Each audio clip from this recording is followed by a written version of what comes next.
Hello दोस्तों, स्वागत है आपका हमारे यूट्यूब चैनल कॉमिक फैन पर। चलिए दोस्तों, शुरू करते हैं भोकाल की कॉमिक्स चुड़ैल माँ का दूसरा भाग।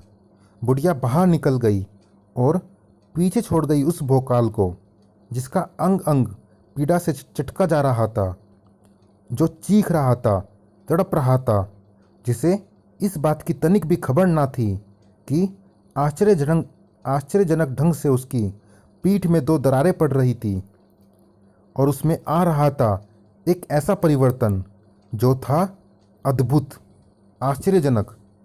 जल्द ही भोकाल को उस दयनीय पीड़ा से छुटकारा मिल गया, लेकिन हावी हो गया वह भय। वह वृद्धा कल भी मुझे काढ़ा पिलाकर चली गई थी और फिर कुछ देर बाद अपना शैतानी रूप धरकर मेरा लहू पीने के लिए वापस लौटी थी। क्या आज भी वापस लौट कर आएगी वह? निसंदेह वापस तो मुझे आना ही था।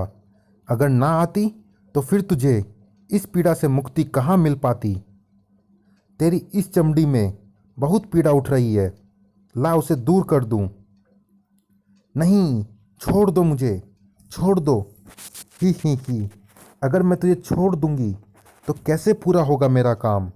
ही। यह सिलसिला भोकाल के साथ कई दिनों तक चलता रहा। ना भोकाल उसे रोक पाया, ना रोकने की उसमें ताकत थी। काढ़े के साथ साथ जहर के भी घूंट भी पीता रहा भोकाल। काढ़े का यह तुम्हारा अंतिम प्याला है पुत्र। अब तुम्हें जीवन भर इसकी आवश्यकता नहीं पड़ेगी। सही कहा, क्योंकि तेरे शिकंजे में फंसकर आज शायद मेरा जीवन समाप्त हो जाए। आह, मैं अभी आती हूँ मेरा लहू पीने के लिए। आह। प्रतिदिन की भांति आज भी भोकाल के कंठ से दर्दनाक चीखें गूंजने लगी, लेकिन आज उसकी चीखों में शामिल हो गई थी बाहर से आती चीखें भी। आ हा, आई, हा। बाहर से आती चीखों से लग रहा है कि आज उस चुड़ैल के साथ उसके साथी भी हैं। निसंदेह ही वह चुड़ैल अपने साथियों के साथ मेरे अंतिम दिन का जश्न मना रही है।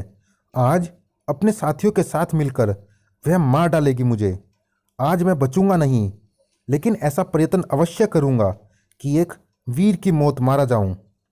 उस दृढ़ निश्चय के साथ ही भोकाल ने उठने के लिए जोर लगाया और अनुभव किया कि वह उठ सकता है।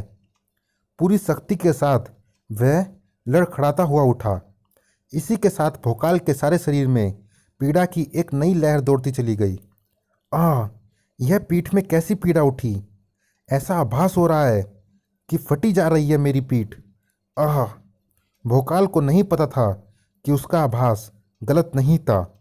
वास्तव में फट रही थी उसकी पीठ और उसमें से निकल रहे थे पंख। वे पंख जो यह सिद्ध कर रहे थे कि वह परिलोक का परा था। किंग कर्तव्य विमूढ़ सा अपने उस नए रूप को देख रहा था भोकाल। मेरे शरीर में पंख उगाए, लेकिन कैसे? भोकाल अपने ही प्रश्न का कोई उत्तर खोज पाता उससे पहले ही बाहर से आती चीख पुकार ने उसका ध्यान एक बार फिर अपनी तरफ खींच लिया। बाहर उस चुड़ैल और उसके साथियों की शैतान लीला अभी भी जारी है। अब मैं उसे समाप्त करने के लिए इन पंखों के सहारे आसानी से बाहर जा सकता हूँ। प्रहारा हाथ में लेकर जो भोकाल ने पंख लहराकर उड़ना चाहा तो ओह, पंखों के सहारे खूब उड़ा हूं मैं, परंतु अब मुझे इनका अभ्यास नहीं रहा है। अब मुझे धीरे धीरे बाहर जाने का प्रयास करना होगा। पंखों के सहारे लगभग चलता हुआ भोकाल कुटिया से बाहर पहुंचा और अचंभित आंखें फाड़े सामने देखता रह गया वह, जहां उस बुढ़िया पर अत्याचार हो रहा था जिसे उसने माँ कहा था। यहाँ शैतान लीला जरूर चल रही है, लेकिन उसमें वह वृद्धा सम्मिलित नहीं है। वह तो अत्याचार का शिकार हो रही है और मैं ऐसा होता नहीं देख सकता।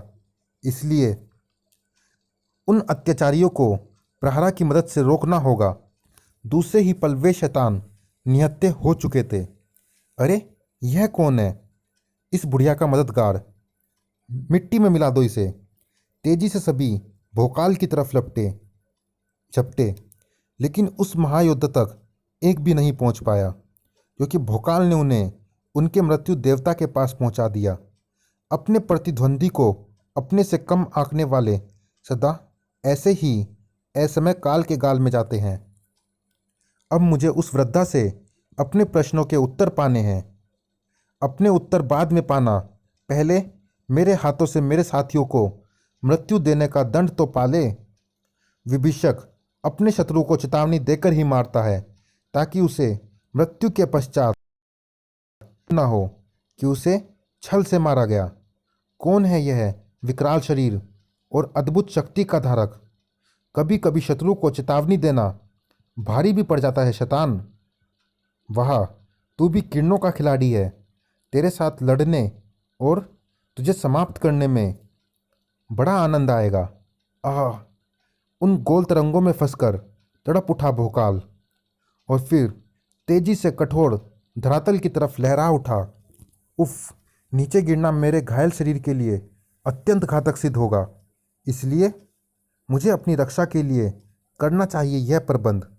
स्वयं को बचाने में सफल हुआ था भोकाल, लेकिन अभी कहाँ टला था उस पर मंडराता संकट। तेरा कोई भी प्रयास आज तुझे मृत्यु से नहीं बचा पाएगा। इस अस्त्र का एक ही वार मुझे पाताल में पहुंचा देगा। अगर मैंने स्वयं को नहीं बचाया तो टनाक! मैं समझ गया, जब तक तेरे मस्तक पर वह अस्त्र मौजूद है मैं तेरा कुछ नहीं बिगाड़ सकता। इसलिए सबसे पहले तेरे उस अस्त्र को ही तेरे मस्तक से हटाने का प्रबंध करता हूँ। एकदम अप्रत्याशित था विभीषक का वह आक्रमण, जिसने भोकाल को कई हाथ ऊपर उछाल दिया। इसी के साथ अपने उद्देश्य में सफल हो गया विभीषक। भोकाल के मस्तक से प्रहारा गिर चुका था, जिसे विभीषक ने हवा में ही एक तरफ उछाल दिया। अब यह अस्त्र तेरे मस्तक पर नहीं है। अब मैं देखता हूँ कि तुझे इस भयानक मृत्यु से कौन बचाता है। ओह! भोकाल ने उस साक्षात मौत के दूत से बचने की कोशिश की, लेकिन बच ना पाया। उफ! हा हा हा! इस प्राणी के शिकंजे से अब तेरी आत्मा ही छूट पाएगी। जीते जी तो तू इससे छूटने से रहा। हा हा हा! हाँ, इसका कहना सही है। इस प्राणी के शिकंजे का कसाव पल प्रतिपल बढ़ता ही जा रहा है। मेरी हड्डियां टूटने जा रही हैं, मेरा दम घुटने लगा है। लेकिन जान की बाजी लगा देने वाले, ताकत नाखूनों में उठाए घूमने वाले ऐसे कहाँ मरते हैं। वे जूझते हैं, कोशिशें करते हैं। मुझे इस स्थिति से भी किसी भी दशा में निकलना ही होगा। हा हा हा!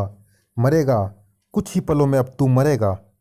नहीं मरेगा, क्योंकि अपने पुत्र और पति की तरह मैं इसे नहीं मरने दूंगी। लो पुत्र, संभालो अपना यह अस्त्र। हतप्रभ भोकाल ने बुढ़िया द्वारा उछाला प्रहारा लपका और तुरंत ही अपने सिर पर रख लिया। अब इस प्राणी की खैर नहीं। पलक झपकते ही प्रहारा से निकली किरणों ने वह विकराल रूप धारण किया और फिर दूसरे ही क्षण कड़ाच! अब तक स्तब्ध खड़ा विभीषक मानो नींद से जागा। वह मुक्त हो गया है। अब मुझे तुरंत ही उसे मृत्यु के दूसरे शिकंजे में फंसाना होगा। लेकिन अब देर हो चुकी थी।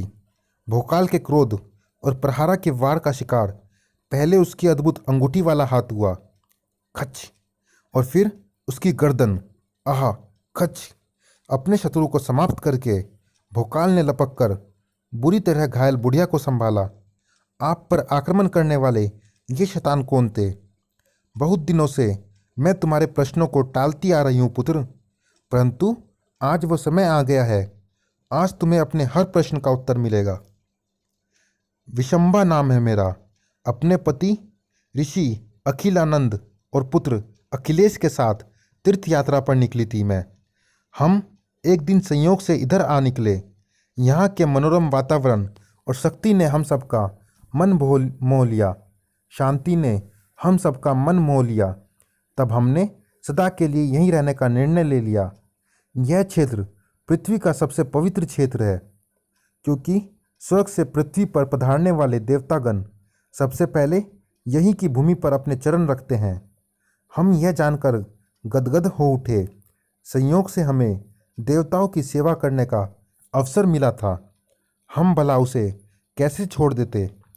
हम तीनों सदा वहां पहुंचने वाले देवताओं की सेवा में तत्पर खड़े रहते, जिससे प्रसन्न होकर देवतागण वापस लौटते समय हमें कोई ना कोई उपहार अवश्य दे जाया करते थे। हम देवताओं के उपहारों को सहज स्वीकार करते, लेकिन हम यह सोचकर भी अचंभित थे कि देवतागण हमें उपहार में दिव्यास्त्र ही क्यों दे रहे हैं। वह प्रश्न एक दिन जब हमने भगवान शंकर के सामने रखा तो वे मुस्कुरा कर बोले, पृथ्वी पर पाप का एक बहुत बड़ा अवतार अवतरित होने वाला है। यह उसी को समाप्त करने की तैयारी है। पाप का वह अवतार इन दिव्यास्त्रों को पाने का प्रयत्न कर सकता है।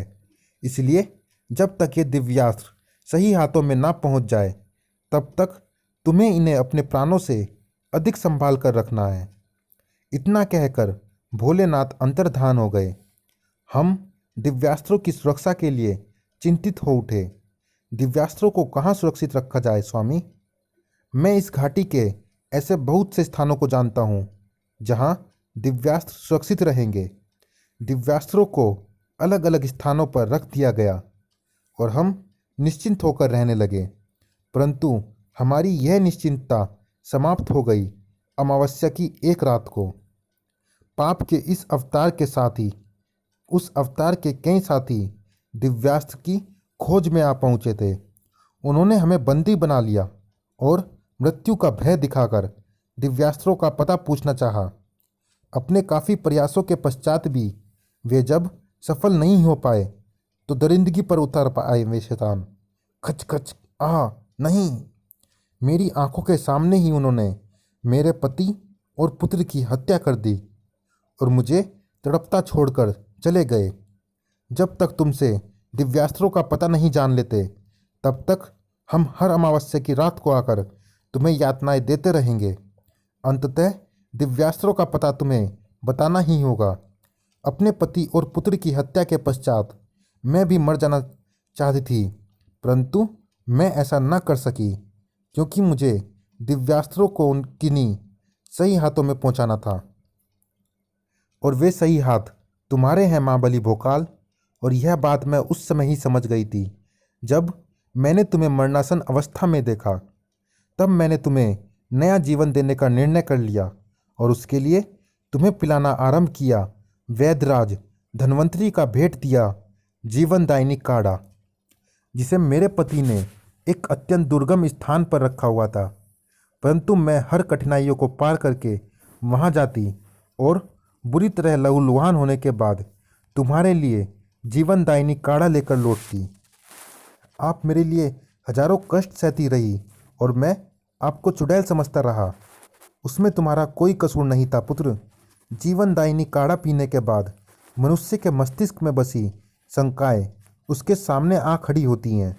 जिस समय मैं तुम्हें काढ़ा पिलाने के बाद तुम्हारे जख्मों पर औषधि का लेप करने के लिए वापस आती थी तो काढ़े के प्रभाव में तुम मुझे चुड़ैल समझते थे। इसी के साथ भोकाल के आंसुओं पर लगा बांध टूट गया। मुझे क्षमा कर दो माँ, मैं भूल गया था कि माँ कभी चुड़ैल नहीं हो सकती। माँ सिर्फ माँ होती है। भूल जाओ उसे पुत्र और दिव्यास्त्रों का पता जानकर उन्हें प्राप्त करने में जुट जा। लेकिन अपनी इस माँ की एक बात सदा याद रखना, हर दिव्यास्त्र का एक निश्चित लक्ष्य होता है। उसी लक्ष्य को भेदने के लिए ही वे पृथ्वी पर आते हैं।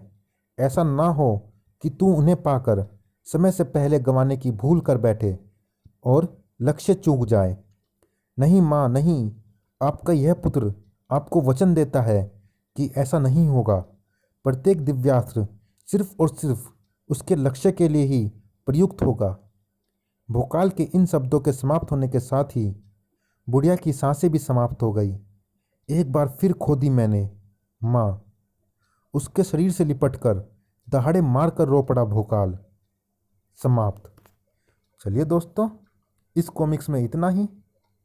ये कॉमिक्स की सीरीज जारी है। अगली कॉमिक्स दिव्यास्त्र में भी मिलते हैं इसी सीरीज की अगली कॉमिक्स दिव्यास्त्र में या अन्य कॉमिक्स में। तब तक के लिए धन्यवाद।